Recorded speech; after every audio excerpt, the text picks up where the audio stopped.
This video chart presentation of OPXA Therapeutics. It's a NASDAQ listed stock trading under ticker OPXA. Nice little climb off the bottom beginning part of August. I didn't do any fundamental looking into this chart. I have no idea what went on right here. Just a huge spike that day. Typically I'd say that must have been something drug related with the company, but it's more than a bit odd the way it gave back every bit of those gains and started out essentially the next day right where it began the day before. All that aside, still followed through with a nice climb afterwards. Held a higher low, made a slightly higher high even though it pulled back. But what I noticed about it was riding the 50 and 200-day moving averages and continually bouncing off them, which is generally a sign of bullishness. Now, it's a bearish thing that it actually broke back through the 50-day at the beginning part of this month. But again, it's bounced off the 200-day, which happens to be right in the area of a decent support. So I want to watch this going forward and see if it's going to climb back over that 50-day and go back up and challenge this resistance level. It's not a great sign. The MACD is breaking back down through zero and making a lower low. So I want to watch for that 12 EMA to start to rotate here in the very near future to see if the 26 can hold over top of zero, see if there's a bullish cross that can happen, and show some signs of life to the MACD to show a strengthening trend. Neutral look to the ADX, all three components tucked together right there around 21, 22. This money flow index has a pretty interesting look to it. Had been holding over top of 50, which is a bullish sign.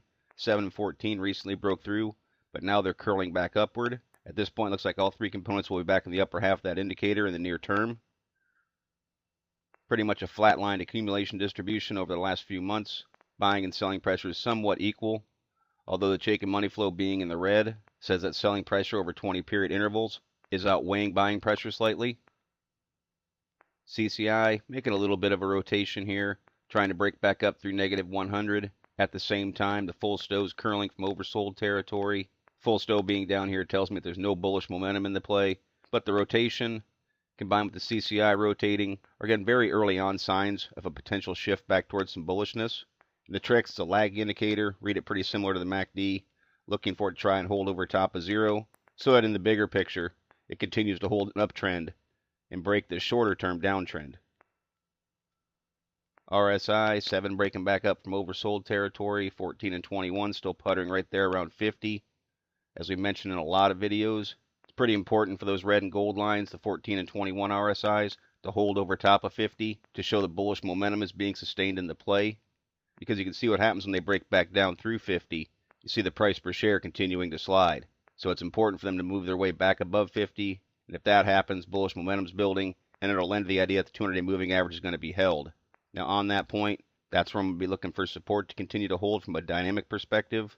You can see how that actually ties in to a wide area of support from around $1.80 right up into that area of $1.85 or so. That general area was a support area. This is back in March, all through April and May and into June. It was serving as resistance, still a resistance point in September. And once that resistance was broken, little dip right here. But generally speaking, you can see it's held it as support. So that's a pretty critical area for this chart to hold going forward if it's going to try and continue to make this move off this bottom from back in August. Now, it would pick up some more support down around $1.70 or so, but this chart certainly takes on a much more bearish look if this price per share breaks back down below this 200-day moving average.